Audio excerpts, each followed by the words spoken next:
Jésus était venu dans la région de Césarée de Philippe et il demandait à ses disciples, le Fils de l'homme, qui est-il d'après ce que disent les hommes? Ils répondirent, pour les uns, il est Jean-Baptiste, pour d'autres, Élie, pour d'autres encore, Jérémie ou l'un des prophètes. Jésus leur dit, et vous, que dites-vous? Pour vous, qui suis-je? Prenant la parole, Simon-Pierre déclara, tu es le Messie, le Fils du Dieu vivant. Prenant la parole à son tour, Jésus lui déclara, heureux es-tu, Simon, fils de Jonas. Ce n'est pas la chair et le sang qui t'ont révélé cela, mais mon Père qui est aux cieux. Et moi, je te le déclare, tu es Pierre, et sur cette pierre je bâtirai mon église, et la puissance de la mort ne l'emportera pas sur elle. Je te donnerai les clés du royaume des cieux. Tout ce que tu auras lié sur la terre sera lié dans les cieux. Et tout ce que tu auras délié sur la terre sera délié dans les cieux. Alors, il ordonna aux disciples de ne dire à personne qu'il était le Messie.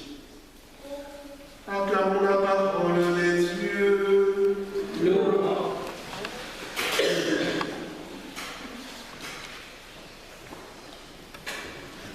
Qui est Jésus? Cette question taraude encore aujourd'hui beaucoup de nos contemporains, et ce, depuis plus de 2000 ans. Jésus lui-même pose cette question à ses disciples, d'abord en l'élargissant à l'ensemble des hommes. Le Fils de l'homme, qui est-il d'après ce que disent les hommes? Et les disciples diront ce qu'ils ont entendu sur leur maître. Ils évoqueront les opinions diverses et variées, mais aucune des réponses ne sera la bonne. Comme quoi, il faut souvent se méfier de l'opinion publique qui peut s'égarer. Qui est Jésus? Allez au rayon spiritualité de la FNAC à Toulouse, comme je l'ai fait récemment, et vous trouverez quantité d'ouvrages sur Jésus, écrits bien sûr par des spécialistes bien informés, qui, après des recherches poussées et détaillées, ont enfin trouvé la véritable identité de cet homme extraordinaire qu'était Jésus. Et on peut lire Jésus, le premier des rebelles à l'autorité établie, surtout religieuse. Jésus, le premier des communistes. Jésus, le hippie, le guérisseur, le maître de sagesse, voire même un extraterrestre envoyé par les petits hommes verts pour nous apprendre à nous aimer. Ou encore Jésus, l'homme qui devint Dieu. On voit en lui un héros, ou bien au contraire un ennemi qu'il faut combattre parce que sa doctrine empêche l'épanouissement de la personne. Son évangile n'est qu'un ramassis de règles plus restrictives les unes que les autres qui oppriment notre société jouissive qui ne supporte pas qu'on lui dise ce qu'elle doit faire et comment elle doit vivre. Bref, on trouve ce Jésus, fondateur d'une religion oppressive contre laquelle il faut lutter au nom du principe universel que chacun doit faire ce qu'il veut sans aucune restriction. Et vous connaissez bien cet adage, il faut interdire d'interdire. Jésus, bâtisseur d'une église que l'on hait parce qu'elle ne veut pas aller dans le sens du monde ou dans le même sens que tout le monde, et parce qu'elle ose dire que tout n'est pas bon, que tout n'est pas permis, qu'il y a des limites à ne pas franchir pour ne pas sombrer dans les ténèbres. Bref, Qui est Jésus? Le Seigneur, en posant cette question, ne s'intéresse pas à l'opinion publique, comme le ferait un homme politique. Il veut amener ses disciples à aller plus loin. Et vous avez vu le Seigneur, c'est un excellent pédagogue. Après une question d'ordre général, pour les hommes, qui suis-je?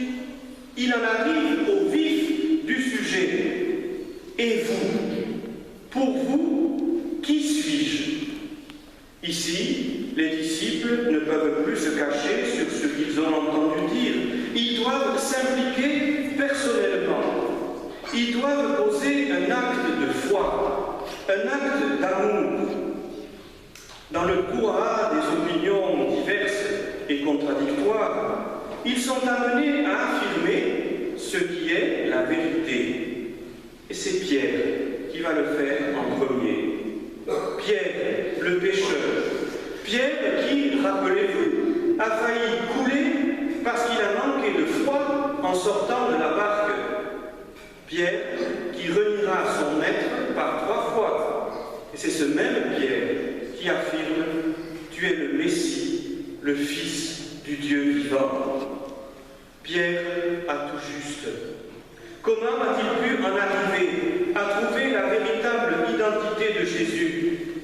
Cela ne vient pas de lui. C'est un don que Dieu lui a fait.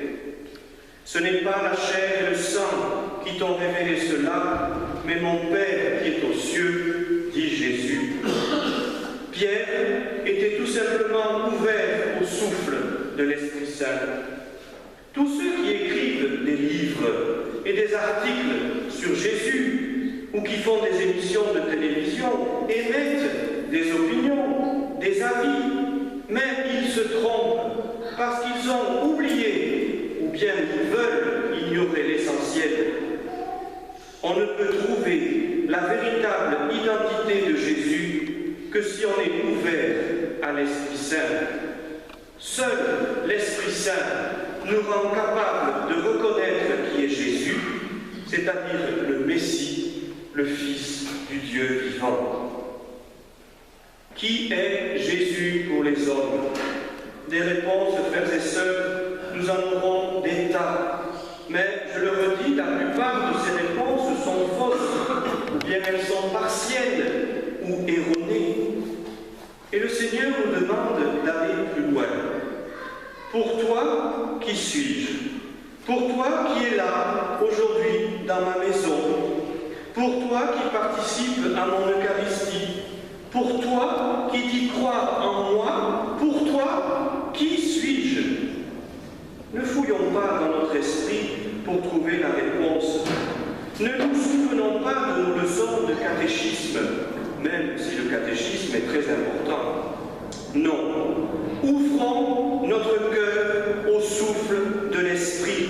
Aucune connaissance humaine ne pourra nous faire affirmer avec foi qui est Jésus. Il n'y a que l'Esprit Saint qui peut le faire. C'est lui, l'Esprit, qui nous fait affirmer de façon lumineuse que Jésus est le Messie, parce qu'au fond de notre cœur, nous reconnaissons qu'il est le Sauveur du monde.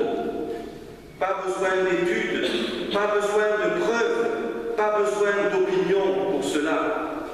La réponse vient du plus profond de notre âme, et c'est Dieu lui-même qui nous la donne.